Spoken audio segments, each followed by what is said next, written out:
सिद्धेभ्य ओम जय जय जय नमोस्तु नमोस्तु नमोस्तु नमो अर्यन्ताणं नमो सिद्धाणं नमो आर्याणं नमो वज्रायणं नमो लोयसवसावणम् ओंकारं बिन्दुसयुक्तं नित्यं ध्यायन्ति योगिनः कामदं मोक्षदं चैव ओंकाराय नमो नमः अविरल सद्गुणोत्प्रक्षालित सकल भूतल मल कलंका मुनिभिः उपासि तीर्था सरस्वती अर्तु नो दुरितं अज्ञानतिमिरन्धनां ज्ञानाञ्जनशलाकया चक्षुरुन्मीलितं येन तस्मै श्रीगुरुवे नमः श्री परम गुरुवे नमः परम्पराचार्य श्री गुरुवे नमः सकल कलुष विध्वंसकं शेषां परिवर्धकं धर्म संबंधकं भव्य जीव मनः प्रतिबोधकारकमिदं शास्त्रं श्री पांडुपुराणं ध्येयम् अस्य मूल ग्रंथकर्तारः श्री सर्वज्ञ देवा दूतर ग्रंथकर्तारः श्री गंधर्व देवा प्रतिगंधर्व देवा तेषां मनुत्युच्चार माध्यम श्री शुभचंद आचार्येण विरचितं सर्वे श्रोतारः सावधानतया शृण्वन्तु मंगलम भगवान वीरो मंगलम गौतमो गणी मंगलम कुंकुमाद्य जैन धर्मोस्तु मंगलम सर्वमंगल मांगल्यम सर्वकल्याणकारकम प्रधानम सर्वधर्माणां जैनम जयतु साधनम जैनम जयतु साधनम जैनम जयतु। चर्चा ये चल रही थी कि ये दुर्योधन आदि 100 कौरव और पांडव युधिष्ठिर आदि 5 पांडव ये अपने आचार्य द्रोणाचार्य के साथ प्रतियोगिता के लिए गए थे वन में और उन्होंने एक कौवे की तरफ दृष्टि करके ये कहा था कि इसके कौन सी आंखों में मारनी है, इसकी दूसरी इसकी आंख भी चंचल है, कौन सी आंख में मारनी है?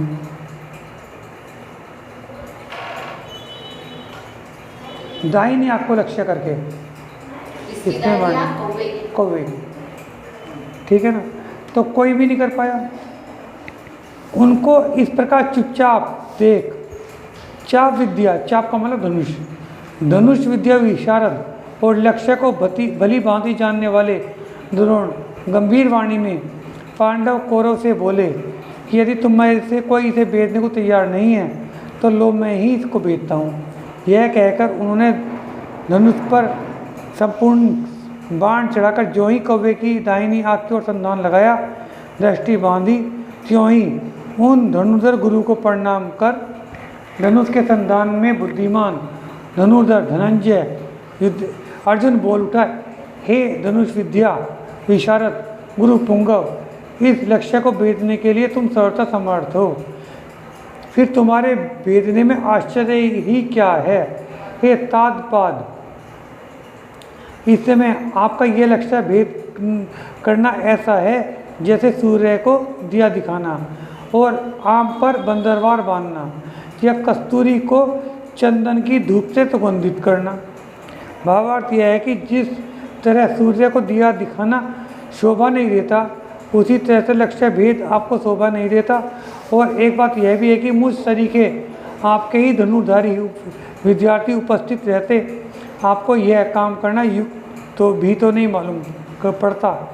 इसलिए हे प्रभु, मुझे आज्ञा दीजिए, आपके प्रसाद से पाई हुई धनुर्विद्या के बल से मैं इस विषम लक्ष्य को आसानी से भेद सकूं।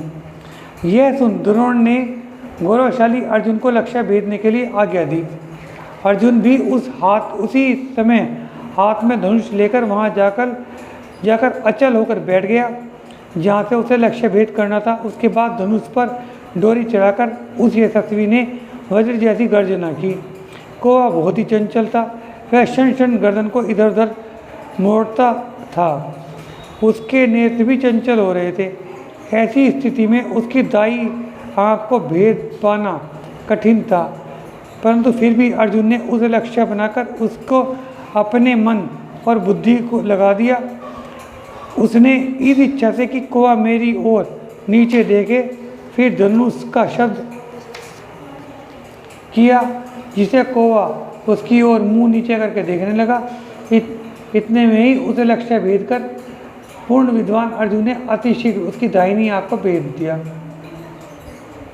तो जीवहीनता लगी मुझे इसमें।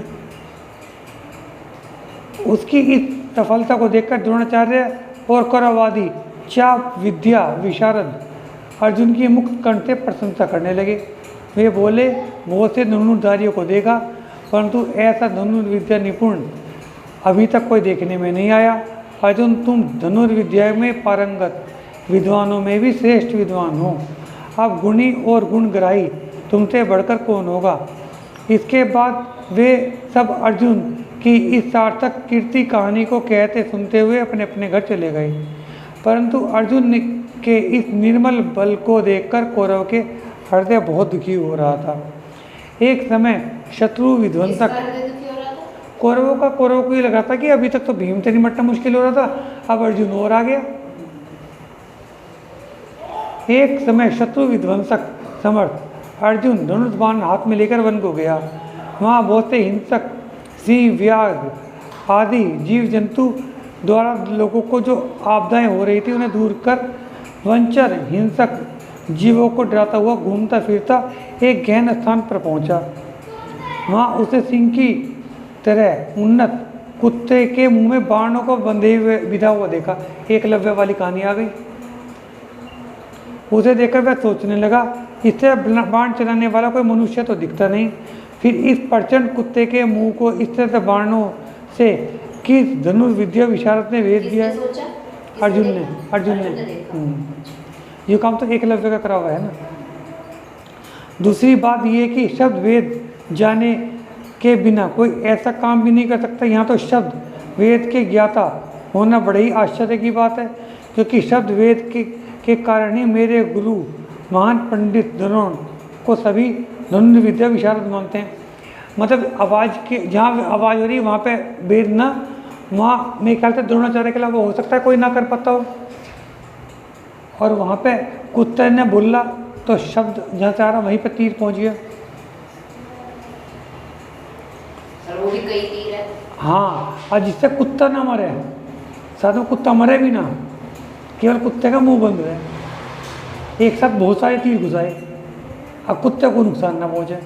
जो देख, यदि कोई जानता हो है तो द्रोण ही जानता है। फिर यहाँ शब्द वेद का ज्ञाता कहाँ से आया? यदि किसी दूसरे विद्यार्थी ने को द्रोण ने विद्या सिखाई है तो यह भी नहीं हो सकता, क्योंकि मैं ही सदैव उनके पास सब वेद सीखने के लिए उपस्थित रहता हूँ और उन्हीं के आश्रय से मैं धनुर्विद्या विशारद हुआ हूँ। मेरा धनुर्विद्या में चंचू प्रवेश हुआ है एवं प्रसन्न होकर उन्होंने शब्द वेद विद्या सिखाई है और किसी को नहीं सिखाई है। फिर दूसरा शब्द वेद कुशल यहाँ कैसे हो सकता है? परंतु इसमें कोई संशय नहीं है कि ये कुत्ता भोंकते समय किसी शब्द वेद विशारद नहीं मारा है। बड़े आश्चर्य की बात है कि उनका कोई पता नहीं चलता। उसके बाद वह धीर वीरों को भी शिक्षा देने वाला वीरवर अर्जुन इस बात को बार बार स्मरण करता हुआ गर्व के साथ जंगल में घूमने लगा और उस सब वेदी बाण चलाने वालों को देखने की प्रबल इच्छा से अनायासी बहुत दूर तक घूम आया। उसने पहाड़ों की गुफाएं, शिखर देखी, लताओं के सुंदर मंडप देखे। इतने में उसे एक भील दिखाई पड़ा। वह कंधे पर धनुष लिए हुए था, वीर था, वन में रहने वाला था, बाण छोड़ने में बड़ा चतुर था। उसके नेत्र बड़े भयंकर थे। दोनों पसबाड़े इधर तो घूमने के कारण शुभित हो रहे थे। वह कमर में तरकस बांधे था, उसके तरकस बाणों से परिपूर्ण था। उसको आलस लेस मात्र न था। वह हमेशा नृत्य सा करता था। वह अपने वेग की चंचलता से हवा को भी मात करता था। उसका मुंह नीचा था, उसकी आँख का अग्रभाग वाण के अग्रभाग की तरह बिल्कुल पतला था। उसके बाल भी बंधे हुए थे। वह भयानक और एक कुत्ते को साथ में लिए हुए था। उसे देखकर तेजस्वी पांडु नंदन अर्जुन बोला कि मित्र तुम कौन हो, कहाँ रहते हो? मित्र तुम कौन हो और कहाँ रहते हो और कौन सी विद्या जानते हो? यह सुन क्रोध से लाल किए हुए अतएव क्षमा रहित और देखने में भयानक वह भील अहंकार से भरे शब्दों से बोला, सुनिए, धनुर्धारी को भय देने वाला, औरों को प्रीति देने वाला मैं एक भील हूँ। इसी वन में बसता हूँ। मैं धनुष कला का पंडित हूँ। मुझ में धनुष बाण के द्वारा हर एक प्राणी को भेदने में अपूर्व सामर्थ्य है। मैं शब्द भेद करने में पूर्ण समर्थ हूँ।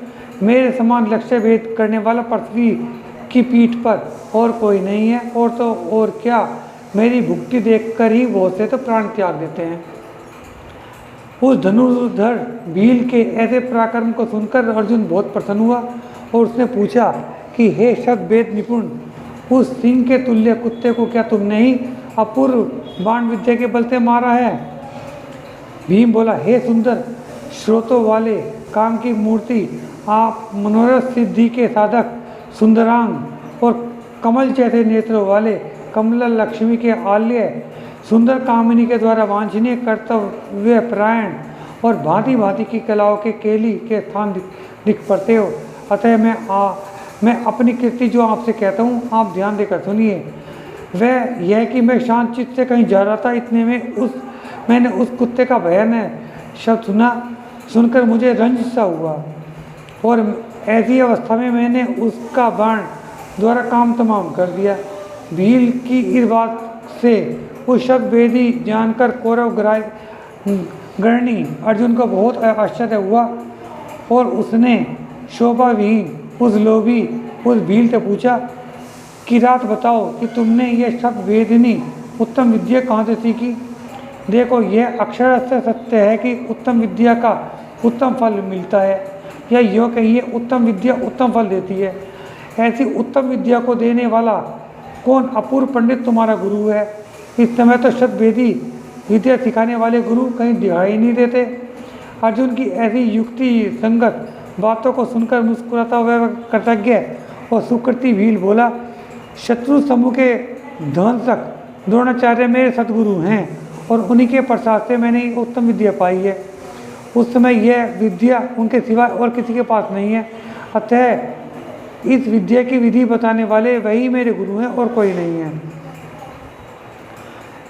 उसके इन वचनों को सुनकर सफल मनोरथ पवित्र चित्त सूक्ष्म बुद्धि अर्जुन मन ही मन सोचने लगा कि कहाँ तो परिवार के साथ नगर में रहने वाले उत्तम उत्तम भोगों को भोगने वाले मिष्ट भाषी राज्य मान्य और विद्वान में श्रेष्ठ विद्वान द्रोणाचार्य, और कहीं निर्दय जीवों का घातक अति क्रूर जीवों के साथ निडरता से युद्ध करने वाला यह भील, नगर और वन वाले दोनों का समागम होना अत्यंत विषम है।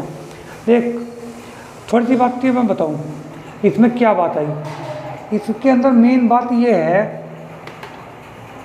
कि अर्जुन द्रोणाचार्य के प्रिय शिष्य हैं, ठीक है ना। जो विद्या उन्होंने अर्जुन को दी वो अपने पुत्र अश्वत्थामा को भी नहीं दी। पहली बात तो ये। दूसरी बात ये कि द्रोणाचार्य राजगुरु हैं, वे राजपुत्रों को ही विद्या दे रहे हैं और राजा आश्रित हैं, राजा के आश्रित भी हैं वे, नहीं तो उन्हें महाभारत में लड़ने की आवश्यकता नहीं थी। दोनों शिष्य उनके थे, कौरव भी उनके शिष्य थे, पांडव भी उनके शिष्य थे, उन्हें एक तरफ से लड़ने की क्या आवश्यकता थी? आवश्यकता ये थी कि वे राजाश्रित थे। दूसरी चीज़ ये। तीसरी चीज़ ये कि जैसा कि अर्जुन बोल रहे हैं कि कहाँ तो वे नगर में रहने वाले और दयालु और सभ्य है, कहाँ ये वन में रहने वाला भीम, और दूसरी बात दोनों के दोनों द्रोणाचार्य के शिष्य। तो मुझे पता क्यों नहीं कि ये भी सीख रहा है? तो ये सोच के वे परेशान हो रहे हैं अर्जुन।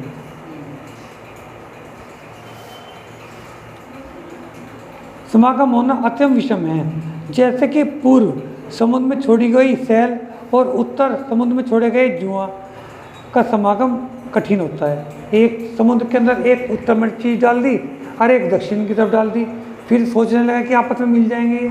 समुद्र के अंदर कहाँ मिल जाएंगे? यानी कि उसका छोर बिल्कुल अलग, उनका छोर बिल्कुल अलग, तो ये आपस में मिले कैसे? सिखाया कैसे? और एकलव्य ने सीखा कैसा था?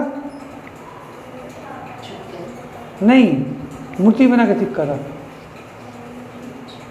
उसे वहाँ पे आने की अनुमति ही नहीं थी, मूर्ति बना के सीखा था, बस प्रैक्टिस करता था, प्रैक्टिस से सीखा।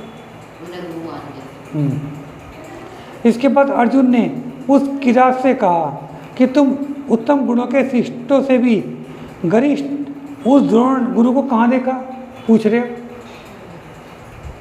उसके उत्तर में वह बोला वह एक रणनीय स्तूप थम्बा है, वहाँ पर मूर्ति बना रखी ना। उसी स्तूप को द्रोण समझकर मैंने ये विद्या प्राप्त की है। मूर्ति भी नहीं बनाई, एक खम्बा सा है, उसको मैंने द्रोणाचार्य मान लिया। द्रोण समझकर मैंने विद्या प्राप्त की है। यह कहकर वह नम्र और गुण गौरव वाला का ज्ञाता भील अर्जुन को उस स्तूप के पास ले गया और दिखा के बोला, देखो ये पवित्र आत्मा द्रोण मेरे परम गुरु हैं। द्रोण सिक्की मैं कह रहा हूँ ना, चुकमी सिक्की, इसके आश्रय से लोहा उसी तरह सोना हो जाता है जिस तरह पारस के संयोग से। हे राजन, मैं हमेशा सवेरे उठते ही इस विपुल और पावन स्तूप को गुरु बुद्धि से नमस्कार करता हूँ। इसी के परमार्थ से प्रसाद से मैंने ये शब्द वेदिनी विद्या पाई है। मैं हमेशा इसकी सेवा भक्ति में लगा रहता हूँ। मैं प्रत्यक्ष रूप से गुरु द्रोण की विनय करता हूँ और रात दिन स्थिर चित्त से उन्हीं के गुणों का स्मरण करने में लगा रहता हूँ। हे राजन, द्रोण गुरु के संख्यातीत गुणों का चिंतन करता हुआ मैं जिस समय इस गुरु तुल्य स्तूप को देखता हूँ, मेरा चित्त स्नेह से भर जाता है। देखो, कहा है कि जो गुरु बुद्धि से गुरु चरणों की स्थापना से पवित्र हुए स्थान की भी सेवा करता है, वह संसार में मन चाहे सुखों को पाता है। यह सुनकर पार्थ अपने वचनों के द्वारा उसकी प्रशंसा करने लगा और बोला, चाहे सज्जन पुरुष कितनी दूर क्यों ना हो, परंतु सत्पुरुष के में गुण आ ही जाते हैं, क्योंकि गुण ग्रहण करने का सत्पुरुषों का ही स्वभाव होता है। शब्दोत्तम, तुम महान हो, महान पुरुषों द्वारा मान्य हो एवं गुरु भक्ति परायण हो और गुणों के गुणवानों में श्रेष्ठ हो। या वाणी के ज्ञान से सूझे लोकालोक, सो वाणी मस्तक नमो सदा देत हूँ दो। हे जिनवाणी भारती तो ये जपू दिन रैन, जो तेरी करना गए तो पावे तुझ। जिनवाणी माता की जय जिनेन्द्र।